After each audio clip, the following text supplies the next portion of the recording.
Healthy diet और mental emotional stress की वजह से डिस्टर्ब चल रही है। जैसे फिजिकल फिटनेस जरूरी है, ऐसे ही मेंटल फिटनेस जरूरी है। तो मन को समझना और मन को साधना, ये दो बहुत इंपॉर्टेंट चीज बताई गई है वैदिक विजडम में। दूसरी तरफ लोग मेंटल हेल्थ को इग्नोर कर देते हैं और फिर एक बड़ा या तो क्राइम की फॉर्म में या नशे की फॉर्म में या सुसाइड की फॉर्म में निकल आता है। हर खुदकुशी करने वाले का कातिल जरूर होता है। और इसीलिए हमने पॉजिटिव हेल्थ जोन में क्वांटम वेदा, वैदिक wisdom, modern innovation, practical implementation, personal transformation, physical health के लिए, मेंटल हेल्थ। दोस्तों, आजकल हम डिजिटल समाज में रहने लगे हैं। हमारी पूरी दुनिया डिजिटलाइज हो चुकी है और डिजिटल वर्ल्ड में रिएक्शन ज़्यादा है। हर पल किसी भी घटना का रिएक्शन आता है और हम न्याय निकाल लेते हैं। सोशल मीडिया में रील बन जाती है, बैकग्राउंड म्यूजिक हो जाते हैं और हम किसी भी घटना के प्रति जजमेंटल हो जाते हैं। इसी विषय पे आज बात करने की इच्छा हुई तो मैं अपने मित्र डॉक्टर अनिल गुप्ता जी के साथ आया हूं। अनिल गुप्ता एक आई सर्जन तो ही हैं, साथ में एक काउंसलर भी हैं, मोटिवेट स्पीकर भी हैं, तो बात होगी।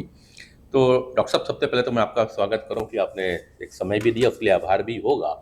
लेकिन आपसे चर्चा करूं उसके पहले एक शायरी करने का मन कर रहा है जो इस घटना के साथ होगी कि दिखाई बेशक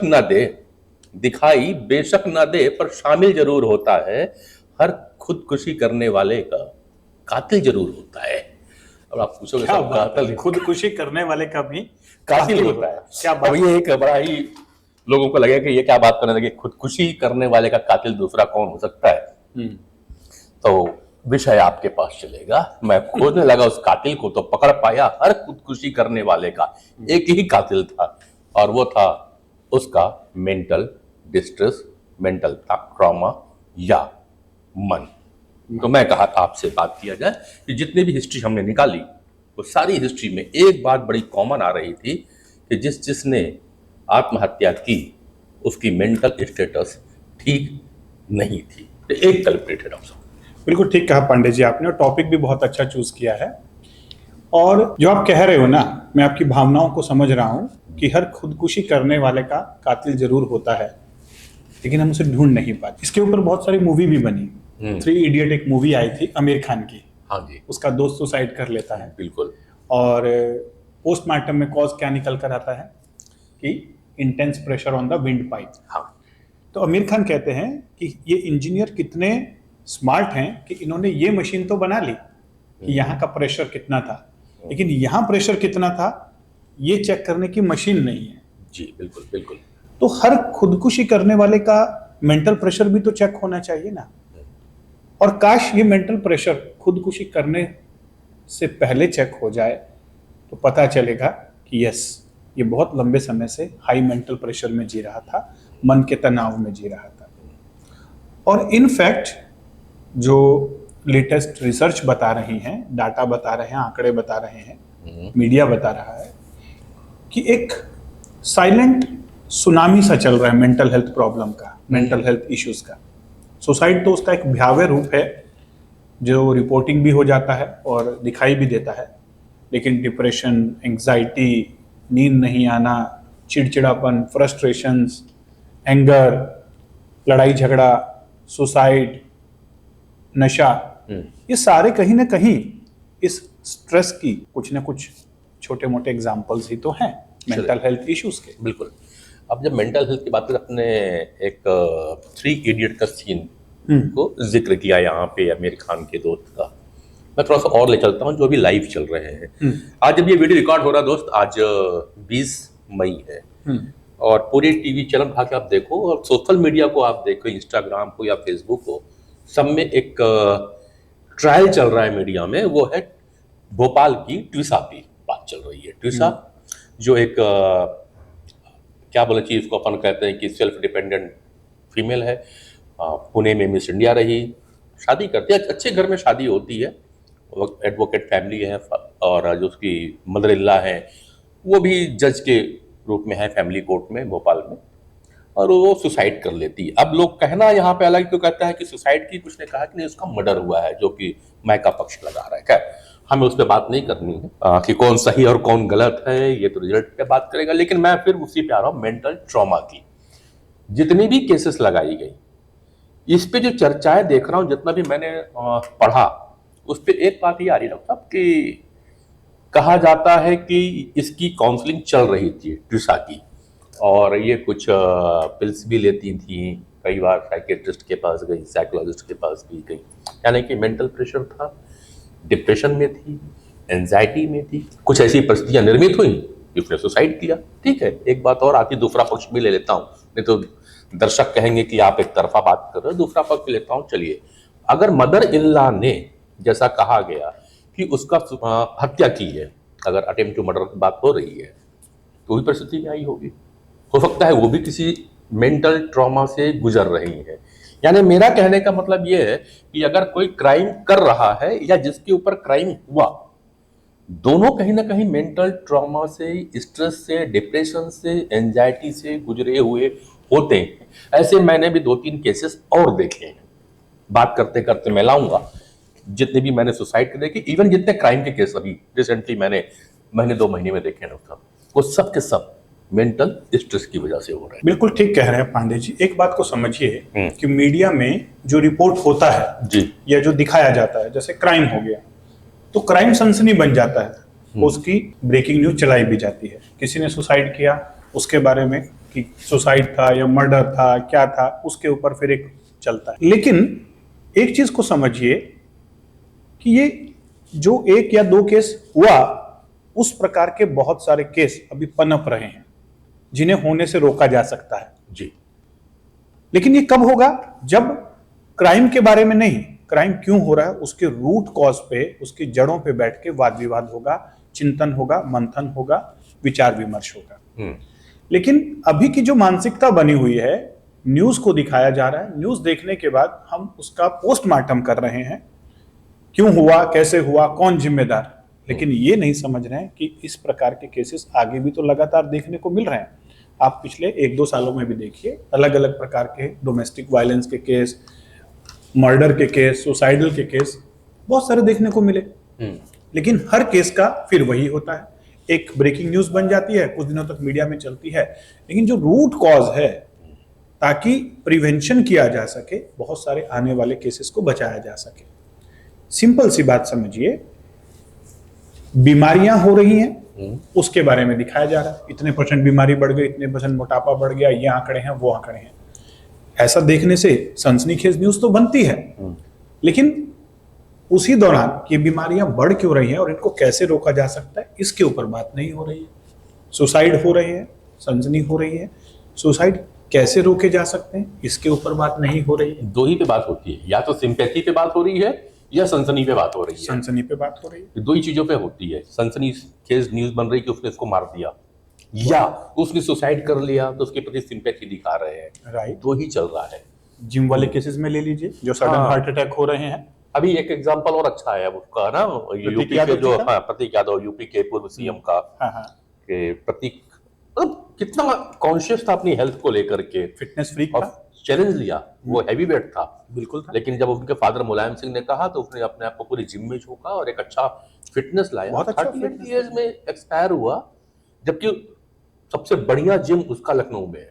लेकिन एक बात और सुनने को मिली उनके बारे में कि वो डिप्रेशन में थे। राइट ना? राइट। यानी कि कहीं ना कहीं फिजिकल फिटनेस के बियॉन्ड मेंटल फिटनेस नहीं था।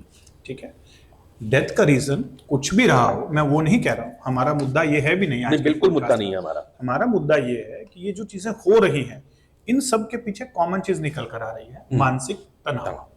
और ये मानसिक, चाहे वो नॉर्मल डेथ हो या सुसाइडल डेथ हो या किसी ने उसकी हत्या की हो, तीनों घटनाओं में एक चीज कॉमन आ रही है, मेंटल। और ये तो वो केसेस हैं जिनमें डेथ हो गई, जिनमें रिपोर्ट हो गया, जो बड़े लेवल के केसेस थे जिनके बारे में मीडिया बात कर रहा है। जी, as a doctor day by day cases में मैं बहुत सारे केसेस देखता हूं जो काउंसलिंग के लिए मेरे पास आते हैं। सबसे बड़ा problem relationship issues, husband wife के बीच में कलह चल रहा है, पेरेंट्स और बच्चों के बीच में वाद विवाद चल रहा है, पड़ोसियों के बीच में विवाद चल रहा है, बिजनेस पार्टनर के बीच में विवाद चल रहा है। राइट। तो ये जो मेंटल टेंशन है, ये रिलेशनशिप को बिगाड़ रहा है। दूसरी बड़ी बात कि मेंटल हेल्थ जब डिस्टर्ब रहता है तो बॉडी अपने आप सारी फिजिकल डिजीज के लिए प्रोन हो जाती है। तो कितना भी अपन फिटनेस, फिजिकल फिटनेस रख लें, अगर मेंटल हेल्थ अच्छा नहीं है, मेंटली फिट नहीं है, तो कहीं ना कहीं फिर अगेन डिजीज भी बीमारियों की जड़ बन जाती है। यानी बॉडी भी बीमारियों की एक, शरीर भी बीमारियों का एक स्थान बन जाता है, और बहुत सारी बीमारियां भी उसी से आ रही हैं। तो बात जड़ की करनी है, पत्तों को बदलने से काम नहीं चलेगा। पत्ते तो बार बार वही आएंगे, हम पेंट लगा के पत्तों को चेंज कर देंगे। अगर हमें ग्रीन पत्ते चाहिए लेकिन अपन ब्राउन करने के लिए ब्राउन पेंट कर रहे हैं, जब वो पत्ते झड़ेंगे फिर ग्रीन पत्ते आएंगे। तो अगर हम ब्राउन पत्ते चाह रहे हैं तो हमें फिर से जड़ों की बात करनी होगी। तो बात करने की जरूरत है। आज के समय में मेंटल हेल्थ इश्यूज एक साइलेंट सुनामी की तरह हैं। अगर आज हम नहीं समझेंगे तो आगे आने वाले समय में ये स्ट्रेस है, साइलेंट किलर है हर चीज का, रिलेशनशिप का, फिजिकल हेल्थ का, मेंटल हेल्थ का, सब चीजों का अगर इल्जाम लगाया जाए कातिल कौन है तो ये तनाव है। 2 किस्से अपन ने ले लिए डॉक्टर साहब, एक किस्सा और लूंगा फिर समाधान की ओर चलूंगा आपके साथ में। एक आत्महत्या का ले लिया मैंने दूसरा से, एक प्रतीक यादव ले लिया जिसमें नेचुरल डेथ मानी जा रही है। तीसरा लेता हूँ, रायगढ़ का एक किस्सा आया था कि एक लड़की एक शादीशुदा लड़के के प्रेम में फंस जाती है। लड़का कुछ दिन तो साथ में चलता है लेकिन बाद में उसके घर में तनाव पैदा होता है, पत्नी नाराज होती है तो लड़की से पीछे छुड़ाना चाहता है। लेकिन लड़की है कि वो छोड़ना नहीं चाहती उसको। एक दिन वो उसके साथ में होटल में रूम शेयर करता है, सेकंड जाता है, समझाता है, नहीं होता तो जाके जंगल में उसे मार देता है। जब पुलिस ने उसका बयान दर्ज किया तो उसने कहा ऑन द कैमरा कि मैं उसको बहुत समझाने की कोशिश की, मैं इतना टेंशन में था, इतना परेशान था कि मेरे को कुछ समझ में नहीं आ रहा था, बस एक ही चीज आई, इससे पीछा छुड़ाना है, ये नहीं छोड़ रही है, इसे मार देना चाहिए। अगेन क्राइम का एक सबसे बड़ा कारण था स्ट्रेस। मैं 3 चीज, यानी कि एक इम्पल्सिव बिहेवियर, चाहे वो सुसाइड हो चाहे मर्डर हो जी, वो जो इम्पल्स आ रहा है ना, वो एक टाइम पे इम्पल्स नहीं बन रहा है। ये मेंटल हेल्थ काफी लंबे समय से डिस्टर्ब चल रही थी इन पर्संस की। हाँ जी।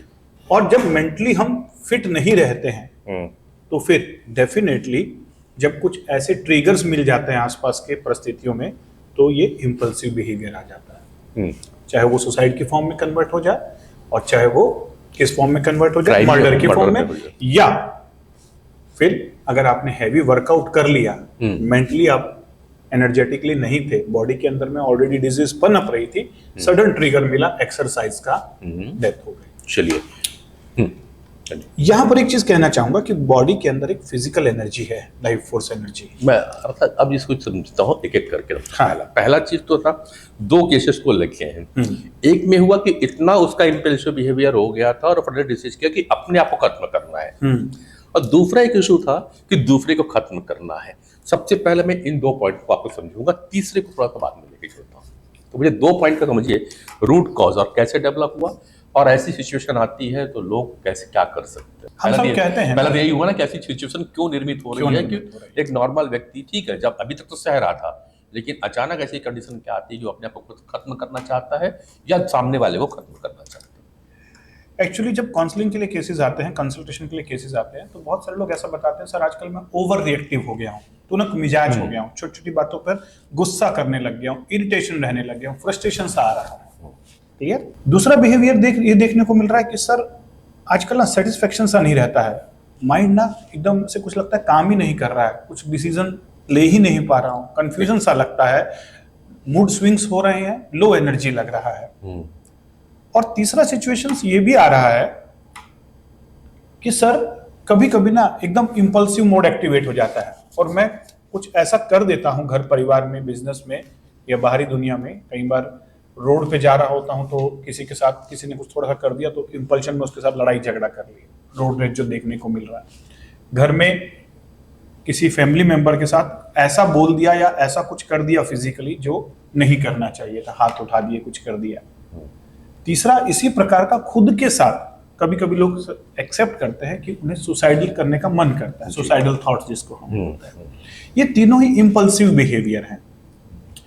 तो हमारा जो नर्वस सिस्टम है वो रिएक्टिव मोड में हो गया, इंपल्सिव हो गया, शांत नहीं है। बॉडी के अंदर 2 सिस्टम होते हैं ब्रेन के, एक सिंपैथेटिक, एक पैरासिम्पैथेटिक। जब हम सिंपैथेटिक मोड में होते हैं तो इंपल्सिव हो जाते हैं, इमरजेंसी मोड, रिएक्टिव हो जाते हैं। जब पैरासिम्पैथेटिक होते हैं कूल, काम और रिलैक्स होते हैं। और ये दोनों 50-50 नहीं, ये दोनों 80-20 चलने चाहिए। 80% टाइम पैरासिम्पेथेटिक, 20% सिंपेथेटिक। हमारा बॉडी और हमारा माइंड, हमारा ब्रेन इस तरीके से बनाया गया है गॉड ने, ठीक है। जब हम आदि मानव थे तब भी हम सारा टाइम आराम से बैठे थे। जब शिकार करने के लिए जाते थे या तूफान आ जाता था, बिजली कड़क जाती थी, कोई जंगली जानवर आ जाता था, तब हमको सिंपैथेटिक मोड की जरूरत पड़ती थी। बाकी time upon rest and digest करते थे। अपना एक ग्रुप होता था, कम्युनिटी होती थी, खाना खाते थे, बैठते थे, सो जाते थे। धीरे धीरे वो जो 20% चीजें थी जिनसे हमें डर लगता था, सिंपैथेटिक एक्टिवेशन होता था, उससे बचने के लिए हमने टेक्नोलॉजी और इवोल्यूशन किया, राइट। और आज ना तो हमें जानवरों का डर है, बल्कि जानवर हमसे डरते हैं ठीक है। जानवरों को देखने के लिए हमको जाना पड़ता है, वो हमें देखने के लिए नहीं आते हैं जंगल से, ठीक है। ना हमें बिजली का डर है, ना हमें तूफान का डर है, क्योंकि आज हमारे पास शानदार घर है, महल है, सब कुछ है। ना हमारे पास चीजों की कमी है, सब कुछ हमारे पास अवेलेबल है। एक क्लिक पर खाने पीने से लेकर जरूरत की सारी चीजें आपके पास पहुंच जाती हैं। सर एक चीज बड़ी हंसी आ रही मेरे को आपके बात से कि जब तक हम ना मतलब गाड़ी जंगल के बीच में रहते थे तो केवल बाड़ी होती थी, घर में दरवाजे भी नहीं लगते थे, वो केवल लकड़ी का 3 डंडा लगा देते थे ताकि जानवर अंदर मत आए। थोड़ा सा डेवलपमेंट हुआ तो किवाड़ लगा दिया, फिर ताले लगाए, और हम ज्यादा डेवलप हो गए तब सीसीटीवी लगा के घूम रहे हैं। हाँ, यानी ये बता रहा है कि जितना हम एडवांस होते जा रहे हैं उतने अपन रिलैक्स नहीं हो रहे हैं और विजिलेंट हो रहे हैं और फियरफुल हो रहे हैं। तो हमारा जो सिंपैथेटिक सिस्टम था जो 20% एक्टिव रहता था, आज 80% एक्टिव हो गया है, राइट। इनफैक्ट नींद में जो मेडिकल फिजियोलॉजी बोलती है कि पैरासिम्पैथेटिक एक्टिव होना चाहिए। तो लोगों का देखा गया स्लीप पैटर्न स्टडी के अंदर भी, जो न्यूरोलॉजिस्ट हैं स्टडी करते हैं कि स्लीप के अंदर भी उनका सिंपैथेटिक सिस्टम एक्टिवेट हो रहा है। सपने आ रहे हैं बुरे बुरे, पाल्पिटेशन हो रहा है, इनसोम्निया हो रहा है, स्लीप की क्वालिटी डिस्टर्ब हो रही है। तो ये सोचने का विषय है कि इतना आप भी सोचो आपके साथ हो रहा है कि नहीं हो रहा है। हम लोग जो बातें कर रहे हैं चाय के साथ में, ये आपके लिए कर रहे हैं। अगर आपके साथ भी सिंपैथेटिक मोड ज्यादा हो रहा है, कमेंट्स पे लिखिएगा। तो ये सोचने का विषय है पांडे जी कि इतना कुछ डेवलप करने के बाद, इवॉल्व होने के बाद आज हमारे पास क्या नहीं है। बोलते हैं वो शशि कपूर की पिक्चर का डायलॉग था ना कि मेरे पास बंगला है, गाड़ी है, ये है, वो है। तो आज अगर दूसरी तरफ से बोला जाए तो दूसरा आदमी क्या कहेगा कि मेरे पास सुकून है, मेरे पास पीस है। वही है, माँ की तो शांति थी ना, माँ थी तो शांति थी, सुकून था। वही तो माँ के पास ही सुकून है, वही लोगों के पास अब नहीं रहा। एक्चुअली वो माँ एक सुकून का प्रतीक थी। जी बिल्कुल। और हमने ये जो इतना इवोल्यूशन किया, इतनी डेवलपमेंट की, ये इसीलिए की कि हमारा मेंटल स्टेटस कूल हो जाए, रिलैक्स हो जाए, किसी भी प्रकार की इमरजेंसी हमें ना रहे। लेकिन आज वो शेर, चीते, भालू जंगल में है जिन्हें हमें देखने के लिए जाना पड़ता है, लेकिन हर आदमी जो ऑफिस में बैठा हुआ है उसका सिंपैथेटिक एक्टिवेट है। पता नहीं कितने शेर, चीते, भालू उसके माइंड में चल रहे हैं। हर आदमी दूसरे आदमी से डरा हुआ है, ट्रस्ट टोटली खत्म हो गया। सीसीटीवी कैमरा लगाने के बाद भी बहुत सारे डर आपके खत्म नहीं होते। कभी आपको लगता है कि मेरा मोबाइल हाईजैक तो नहीं हो जाएगा, कभी आपको लगता है कि कोई मेरा नियर बाय डियर वन को कोई बड़ी बीमारी तो नहीं हो जाएगी, कभी लगता है कि चीजों के दाम तो नहीं बढ़ जाएंगे, कभी लगता है कि पेट्रोल और डीजल या गैस ऐसा तो नहीं कि मेरे को नहीं मिलेगा, सबको मिल जाएगा। तो ये इनसिक्योरिटी की भावना, फियर की भावना, स्ट्रेस की फीलिंग लगातार बढ़ रही है इतना इवॉल्व होने के बाद। हमें समझने की बात है। हमें याद आता है कि जब सीसीटीवी नहीं लगा था घर में तो हम लोग महीने भर जाते थे तो घर में ताला लगा के आराम से चलते थे। अब सीसीटीवी लगवा लिया है तो हर 2 घंटे में चेक करते सीसीटीवी को, तो वहां भी टेंशन ही पड़ी हुई है सीसीटीवी लगा करके कौन कौन आया कौन नहीं आया वहां पे। तो खैर हम बात कर रहे थे मेंटल स्ट्रेस को लेकर के, 2 इशू पे बात हुई। और तीसरा इशू जो था कि ठीक है, एक डिप्रेशन में थे प्रतीक यादव और एक कारण माना जा रहा है उनकी जो मौत हुई है उसमें। पर आदमी पूरी तरह से फिट, 1 दिन पहले 2 दिन पहले भी जिम करके जा रहा है, फिर ऐसी क्या घटनाएं घटती हैं कि इतना फिजिकली फिट व्यक्ति अचानक सवेरे डेथ हो जाती है, उसको सुनने में आता है। उसके दोस्त लोग अचंभे में कैसा क्या हो गया। देखिए ये एक बहुत ही ना ऐसा टॉपिक है जिसको हमें थोड़ा सा वैदिक विज्ञान के पॉइंट ऑफ व्यू से भी समझना होगा। जैसे एक बैलून होता है जी, बैलून को आपने देखा होगा ना, उसमें कई बार अपन बैलून को जब हवा भरते हैं तो उसमें कुछ ऐसे पॉइंट होते हैं जहां से वो पतला होता है, ठीक है, उसके वो वीक पॉइंट बोलते हैं जी। और जब अपन अगर ज्यादा हवा भर दें उसमें तो वो बैलून कहाँ से फटता है, जहाँ वीक होगा वहीं से वीक पॉइंट से। तो सेम टू सेम हमारी बॉडी के अंदर जैसे ईसीजी और ईईजी से अपन ब्रेन की और हार्ट की वोल्टेज मेजर करते हैं, इसी प्रकार से पूरे शरीर की एक बायो इलेक्ट्रिकल करंट होता है जिसको हम कहते हैं लाइफ फोर्स एनर्जी, वैदिक विज्ञान में प्राण जी। अब ये एनर्जी लगातार unhealthy lifestyle, sedentary lifestyle, unhealthy diet और मेंटल इमोशनल स्ट्रेस की वजह से डिस्टर्ब चल रही है, लो चल रही है। ऐसे में जब एक बड़ा सा ट्रिगर व्यक्ति को मिल जाता है, ओवर स्ट्रेस, जैसे दो प्रकार के स्ट्रेस हो रहे हैं। एक आदमी को मान लो वो उसकी लाइफ फोर्स एनर्जी पहले से ही कम है, ना तो उसका लाइफस्टाइल अच्छा है, ना डाइट अच्छी है और मेंटली इमोशनली स्ट्रेस से गुजर रहा है वो। अब ऐसे में अगर लगातार वो 4-5 दिन एक्सर्शन कर दे, जो देखने को भी मिलता है कि कई बार कोई आदमी बहुत ज्यादा एक्सर्शन कर रहा था, डांस करते करते हार्ट अटैक आ गया, दौड़ने में किसी ने मैराथन में पार्टिसिपेट कर लिया, वहां पे हार्ट अटैक आ गया, किसी ने शादी ब्याह अटेंड किया, लगातार 4-5 दिनों से सोया ठीक से नहीं था, हार्ट अटैक आ गया। क्लियर ना? ऐसे ही जिम है, जिम में जब आप जाके वर्कआउट कर रहे हो तो वो ठीक है कि वर्कआउट है, एसी में है, लेकिन आप बॉडी के अंदर एक्सर्शन तो लगा रहे हो ना। यानी फिर अगेन वही जो वीकेस्ट ऑर्गन है, और दो वीकेस्ट ऑर्गन बॉडी के बहुत इंपॉर्टेंट है वाइटल ऑर्गन्स में, एक ब्रेन और एक हार्ट, जिसके अपन ईसीजी और ईईजी की बात करते हैं जी।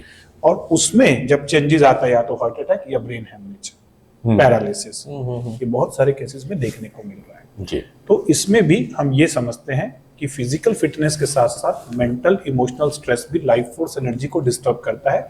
फिजिकल फिटनेस 30% रिस्पॉन्सिबल है, मेंटल इमोशनल स्टेबिलिटी 70% रिस्पॉन्सिबल है जी। बातें इसलिए भी कर रहे हैं नेचुरल डेथ की, तो खैर हमारा टॉपिक आज का था सुसाइडल अटेम्प्ट की।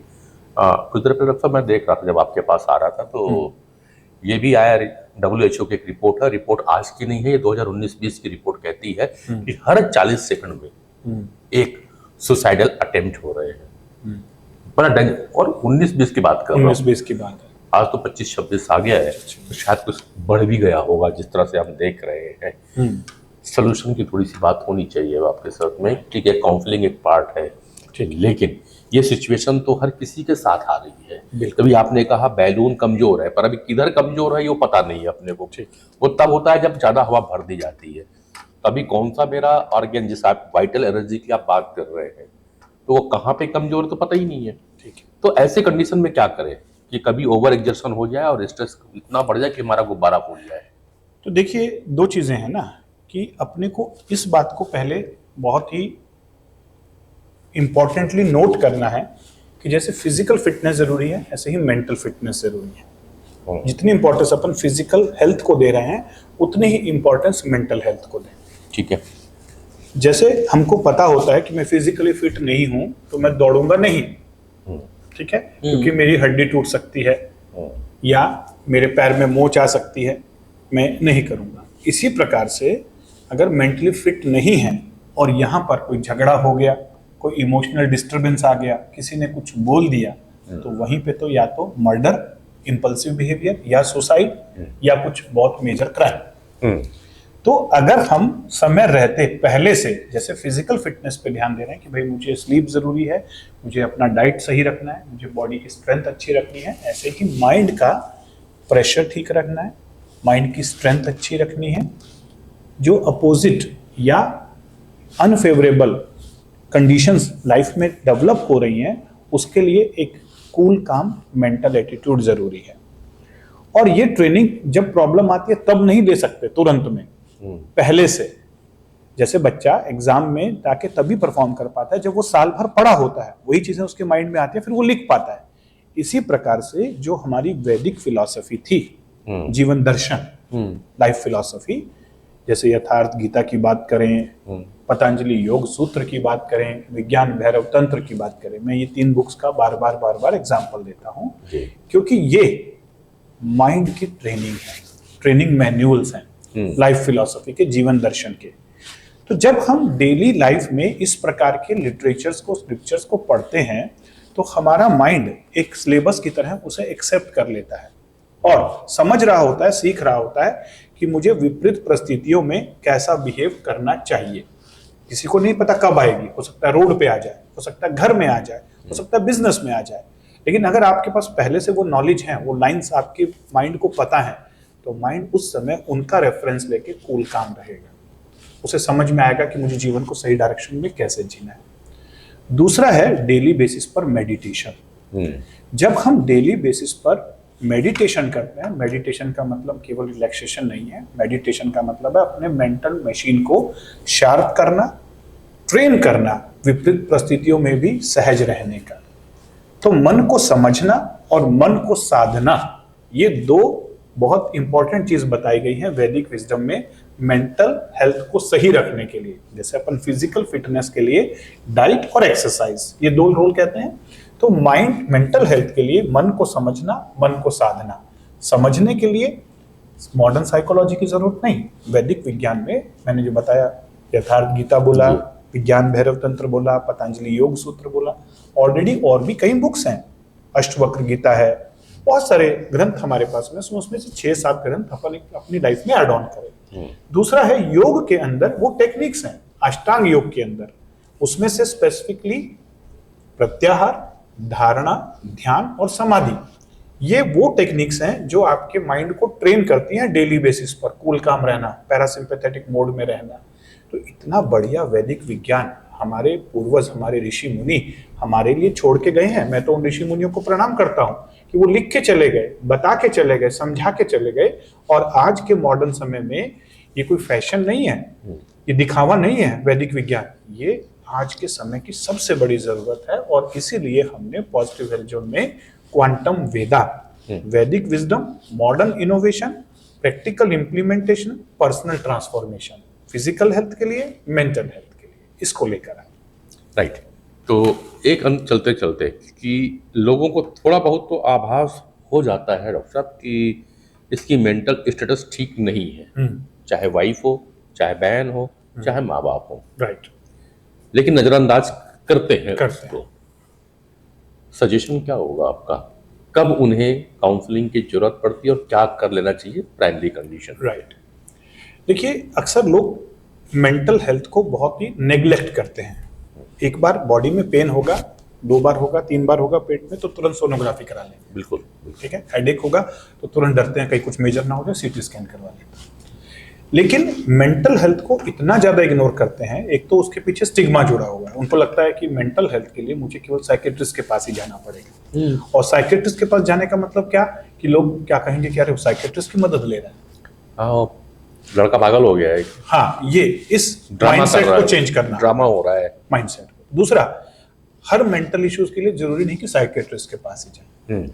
आपको जो भी लगता है कि आपके आसपास समझदार व्यक्ति है, ट्रस्टेड व्यक्ति है, जो आपकी इस प्रॉब्लम का हेल्प कर सकता है, हो सकता है कि आपका एक अच्छा दोस्त हो सकता है आपका कोई गुरु हो सकता है कोई आपका रिश्तेदार हो, और हो सकता है अननोन पर्सन हो जी, जिसमें हम कहते हैं प्रोफेशनल वे में आज की डेट में साइकोलॉजिस्ट भी हैं, हेल्थ कोचेस भी हैं, मेंटल हेल्थ कोचेस भी हैं, और बहुत सारे गुरुजन भी हैं, स्पिरिचुअल मेंटर्स भी हैं। उनकी मदद जरूर लेनी चाहिए।